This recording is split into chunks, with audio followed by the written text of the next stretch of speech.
Good morning students. आज हम पढ़ेंगे मूलानुपाती सूत्र एवं अणुसूत्र।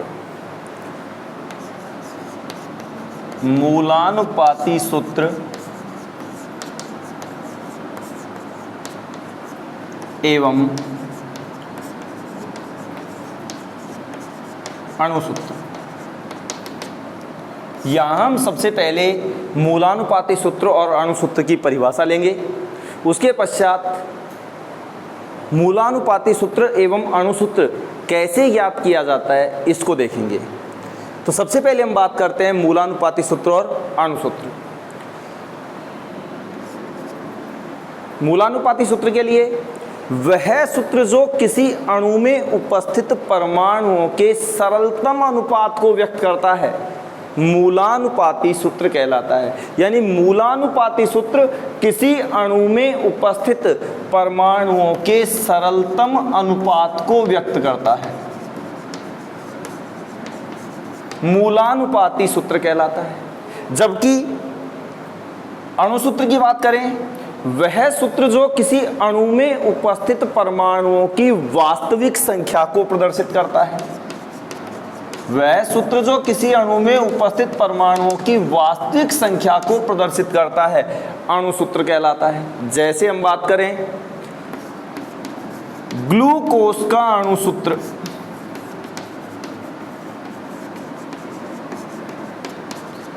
C6H12O6 है।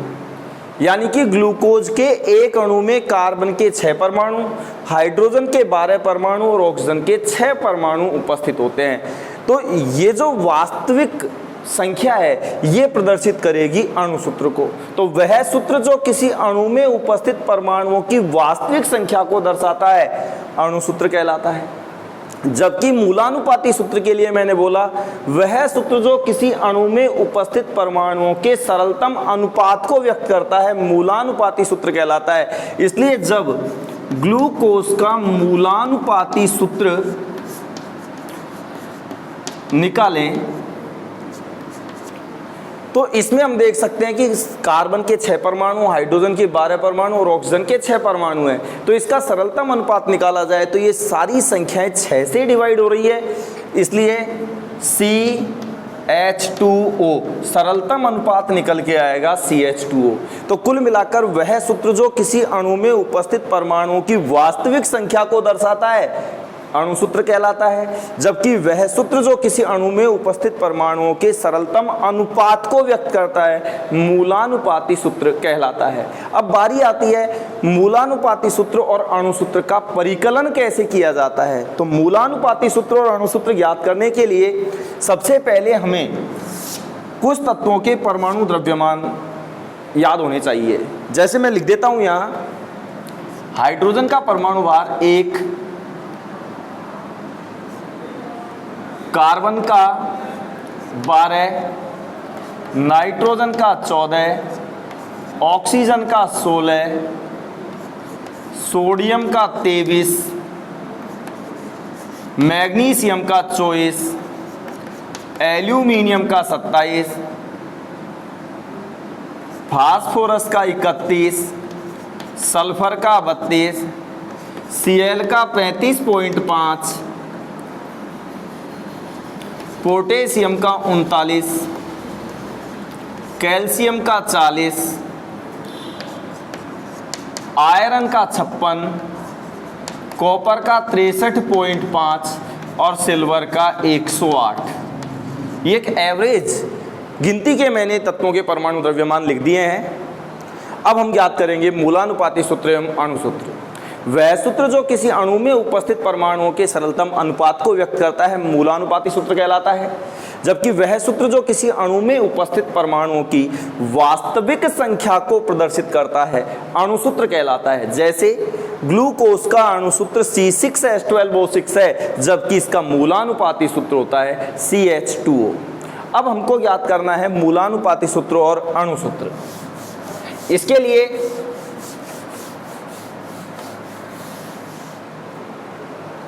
आपको एक सवाल दिया जाएगा और उस सवाल में तत्वों की प्रतिशत मात्राएं यानी उस यौगिक का प्रतिशत संगठन आपको दिया हुआ होगा।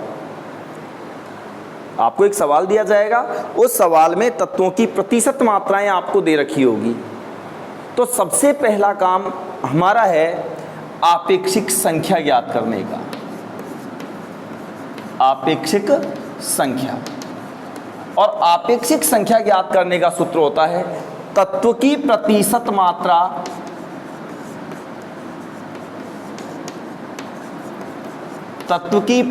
मात्रा बटे उस तत्व का परमाणु द्रव्यमान। इस सूत्र की सहायता से हम आपेक्षिक संख्या ज्ञात करेंगे।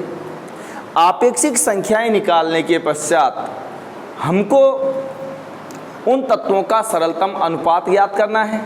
सरलतम अनुपात ज्ञात करने के लिए जो आपेक्षिक संख्याएं प्राप्त हुई है, उन आपेक्षिक संख्याओं में सबसे छोटी आपेक्षिक संख्या का भाग देकर के सरलतम अनुपात ज्ञात कर लिया जाएगा। उसके बाद में हमको मूलानुपाती सूत्र निकालना है। आपेक्षिक संख्या जो हमको सरलतम अनुपात मिला है, उस सरलतम अनुपात के आधार पर मूलानुपाती सूत्र निकालना है। मूलानुपाती सूत्र निकालने के पश्चात हमको निकालना है मूलानुपाती सूत्रभार। मूलानुपाती सूत्रभार जैसे ही निकल जाए, फिर हमको निकालना होगा n का मान पूर्णांक में होता है, जो 1 2 3 4 डॉट डॉट डॉट हो सकता है। तो n ज्ञात करने के लिए उस यौगिक का जो अणुभार हमको दिया जाएगा, उस अणुभार में मूलानुपाती सूत्रभार का भाग दे दिया जाएगा, जिससे हमें प्राप्त हो जाएगा स्मॉल n। स्मॉल n ज्ञात करने के पश्चात अब हमको निकालना होगा अणुसूत्र, और अणुसूत्र निकालने के लिए जो n की वैल्यू प्राप्त हुई है उसको मूलानुपाती सूत्र से गुणा कर देंगे। एक बार फिर मैं बोल दूं, सबसे पहले जो हमको सवाल दिया जाएगा जिसमें प्रतिशत मात्राएं दे रखी होगी, उसके आधार पर हमको प्रत्येक तत्व के लिए आपेक्षिक संख्या ज्ञात करनी है। आपेक्षिक संख्या ज्ञात करने का सूत्र है तत्व की प्रतिशत मात्रा बटे परमाणु द्रव्यमान। जैसे ही आपेक्षिक संख्या निकल जाए, उन आपेक्षिक संख्याओं में जो सबसे छोटी आपेक्षिक संख्या है उसका हम भाग देंगे और सभी तत्वों का सरलतम अनुपात निकाल लेंगे। सरलतम अनुपात निकालने के पश्चात आपेक्षिक संख्याओं के सरलतम अनुपात को जिस सूत्र से प्रदर्शित किया जाएगा उसे कहेंगे मूलानुपाती सूत्र। आपेक्षिक संख्याओं के सरलतम अनुपात की सहायता से जिस सूत्र को प्रदर्शित करेंगे उसे कहेंगे मूलानुपाती सूत्र। मूलानुपाती सूत्र से ज्ञात करेंगे मूलानुपाती सूत्रभार। सूत्रभार निकालने के पश्चात हम निकालेंगे n का मान, और n की वैल्यू निकालने के लिए अणुभार में मूलानुपाती सूत्रभार का भाग देंगे। तो अणुभार में मूलानुपाती सूत्रभार का भाग देने पर हमें स्मॉल n की वैल्यू प्राप्त हो जाएगी, जो पूर्णांक में होगी। और उसके पश्चात अणुसूत्र निकालने के लिए उस प्राप्त n की वैल्यू को मूलानुपाती सूत्र से गुणा करके हम उसका अणुसूत्र ज्ञात कर लेंगे। जैसे एक सवाल हल करते हैं,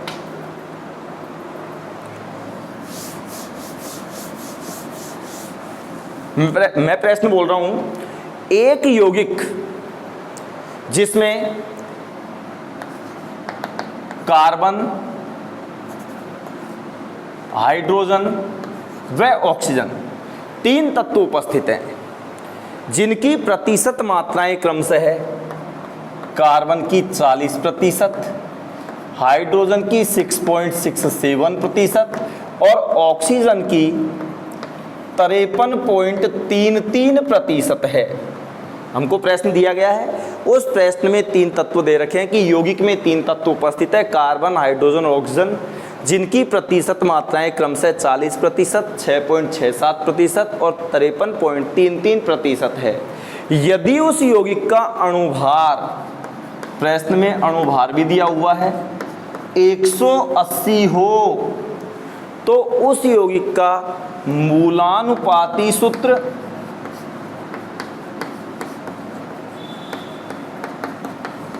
व अणुसूत्र ज्ञात करो।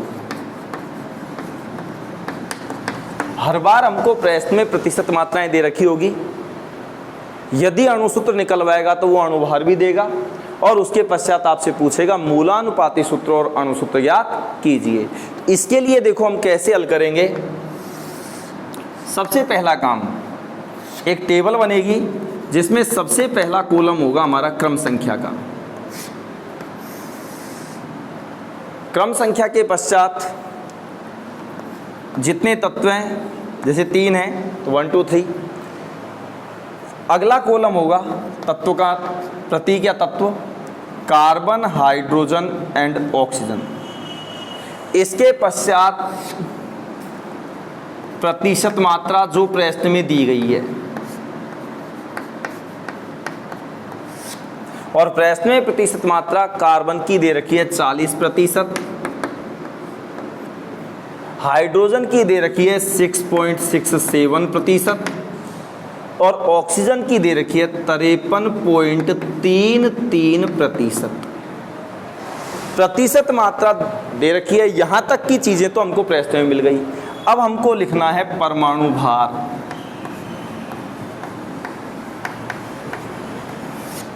कार्बन का परमाणु भार हम जानते हैं, मैं लिख चुका हूं 12 होता है।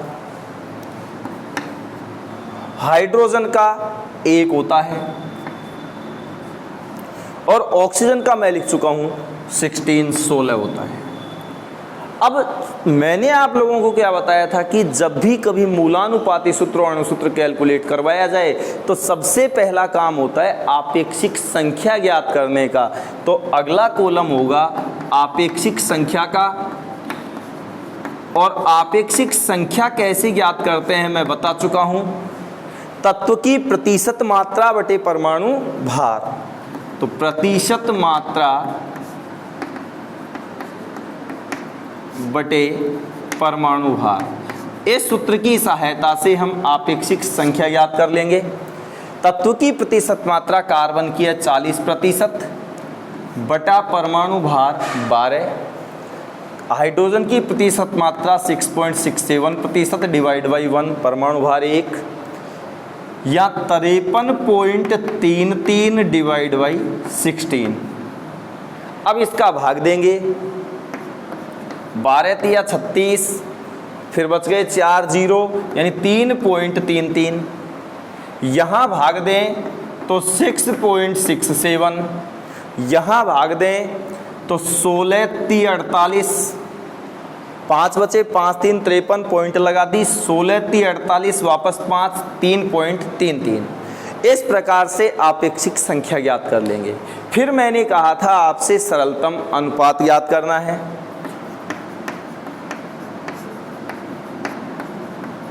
और सरलतम अनुपात ज्ञात करने का आपको तरीका बताया गया था। जो आपेक्षिक संख्याएं प्राप्त हुई है उन आपेक्षिक संख्याओं में सबसे छोटी आपेक्षिक संख्या का भाग देंगे। इन तीनों आपेक्षिक संख्याओं में छोटी आपेक्षिक संख्या है 3.33, तो प्रत्येक में 3.33 का भाग दे दिया जाएगा, यानी 3.33 डिवाइड बाई 3.33, 6.67 डिवाइड बाई 3.33 और 3.33 डिवाइड बाई 3.33। इसका मतलब एक, ये 2 बार और ये 1 बार। इस प्रकार से हमें सरलतम अनुपात प्राप्त हो गया। और मैंने आपको यही बताया था कि वह सूत्र जिसमें आपेक्षिक संख्याओं का जो सरलतम अनुपात व्यक्त किया जाता है, उस अनुपात से जो प्राप्त सूत्र होगा वो कहलाएगा हमारा मूलानुपाती सूत्र। तो अब हमको यहाँ निकालना है मूलानुपाती सूत्र। तो जो सरलतम अनुपात है किस किस का है? कार्बन, हाइड्रोजन और ऑक्सीजन का। कार्बन हाइड्रोजन के सरलतम अनुपात मिले हमें 1:2:1। अतः इस यौगिक का मूलानुपाती सूत्र होगा कार्बन की संख्या 1, हाइड्रोजन की संख्या 2 और ऑक्सीजन की संख्या 1। तो मूलानुपाती सूत्र आ गया इसका CH2O। मूलानुपाती सूत्र ज्ञात करने के पश्चात आपको बताया गया है मूलानुपाती सूत्रभार। मूलानुपाती सूत्रभार मूलानुपाती सूत्रभार मूलानुपाती सूत्र से याद करेंगे। कार्बन का परमाणु द्रव्यमान आपको बताया गया है 12, हाइड्रोजन का तो प्लस, हाइड्रोजन का 1, चूंकि हाइड्रोजन की संख्या है 2 तो 1 गुणा 2, प्लस ऑक्सीजन का 16, तो 12 प्लस 2 गुणा 1 यानी 2 प्लस 16, ये हो गया 16 और 12 28 और 2 30। कुल मिलाकर के हमें मूलानुपाती सूत्रभार प्राप्त हो गया 30। मूलानुपाती सूत्रभार निकालने के पश्चात आपको बताया गया था कि हम ज्ञात करेंगे स्मॉल n, और n ज्ञात करने का तरीका मैंने बताया था n बराबर अणुभार बटे मूलानुपाती सूत्रभार। तो अब हम n ज्ञात करेंगे, इसके लिए हमारा सूत्र है अणुभार बटे मूलानुपाती सूत्रभार। तो अणुभार 180 है और मूलानुपाती सूत्रभार 30 है, तो टोटल कट गया 0 से 0, 36 18 कितनी बार 6 बार। n मैंने कहा था पूर्णांक में प्राप्त होगा। n ज्ञात करने के पश्चात अंत में हम ज्ञात करते हैं अणुसूत्र, और अणुसूत्र के लिए आपको बताया गया था n गुणा मूलानुपाती सूत्र।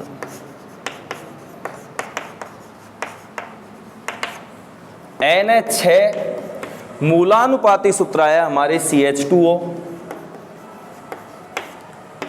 तो C 6 से गुणा हो रहा है तो C6, H2 6 से गुणा हो रहा है तो H12, और O 6 से गुणा है तो O6। अतः यौगिक का सूत्र होगा C6H12O6। एक बार फिर मैं बोल दूं, हमको जो प्रश्न दिया जाएगा उस प्रश्न में तत्वों की प्रतिशत मात्राएं दी जाएंगी। यदि अणुसूत्र निकलवाता है तो आपको प्रश्न में उस यौगिक का अणुभार भी दिया जाएगा। आपसे पूछा जाएगा मूलानुपाती सूत्र और अणुसूत्र ज्ञात कीजिए। इसके लिए आप एक टेबल निर्मित करेंगे जिसमें एक कॉलम तत्व का होगा जो दिए गए हैं, दूसरा कॉलम उनकी प्रतिशत मात्राओं का होगा जो आपको प्रश्न में दे दी गई है। परमाणु भार दिए हुए हों या नहीं हो वो आपको ध्यान रखने हैं। तो तीनों तत्वों के परमाणु भार मैंने लिख दिए। उसके पश्चात मैंने आपको पीछे सिखाया है कि हम निकालते हैं आपेक्षिक संख्या, और आपेक्षिक संख्या निकालने का सूत्र है तत्व की प्रतिशत मात्रा बटे उसका परमाणु भार। तो 40/12 ये कार्बन की आपेक्षिक संख्या, ऐसे ही हाइड्रोजन के लिए 6.67 डिवाइड बाई 1, और ऐसे ही ऑक्सीजन की आपेक्षिक संख्या निकाल ली जाएगी। जैसे ही आपेक्षिक संख्या निकलेगी, इन आपेक्षिक संख्याओं में सबसे छोटी आपेक्षिक संख्या का भाग देकर सरलतम अनुपात निकाल देंगे। जैसे सबसे छोटी आपेक्षिक संख्या है 3.33, तो इनमें सभी में 3.33 का भाग देकर सरलतम अनुपात निकाल लिया जाएगा। जैसे ही सरलतम अनुपात मिले, मैंने कहा था कि आपेक्षिक संख्याओं के सरलतम अनुपात की सहायता से जो सूत्र प्रदर्शित किया जाता है उस सूत्र को हम कहते हैं मूलानुपाती सूत्र। तो हमारे पास तत्व है कार्बन, हाइड्रोजन, ऑक्सीजन, तीनों रख दिए, और इनका सरलतम अनुपात मिला है 1:1, यहाँ रख दिया। तो मूलानुपाती सूत्र बना CH2O। जैसे ही मूलानुपाती सूत्र बने, हमको ज्ञात करना है मूलानुपाती सूत्रभार। कार्बन का परमाणु द्रव्यमान मैंने वहाँ लिख रखा है 12, प्लस हाइड्रोजन का 1, चूंकि संख्या 2 है, इंटू मल्टीप्लाई 2 प्लस 16, टोटल आ गया हमारे पास 30। इसके बाद में आपको मैंने बताया कि हम ज्ञात करते हैं n, और n ज्ञात करने का तरीका है अणुभार में मूलानुपाती सूत्रभार का भाग देकर n को ज्ञात कर लिया जाता है, जो पूर्णांक में मिलेगा। अणुभार प्रश्न में दिया गया है 180 और सूत्रभार हम निकाल चुके हैं 30, भाग देंगे हमको मिल गया n का मान 6। अब इसमें हमारे पास अंत में बचता है अणुसूत्र ज्ञात करना, और अणुसूत्र ज्ञात करने का सूत्र है n गुणा मूलानुपाती सूत्र। तो 6 को जो n मिला है उसको मूलानुपाती सूत्र CH2O से गुणा कर देंगे तो हमें यौगिक का सूत्र प्राप्त होगा C6H12O6। धन्यवाद।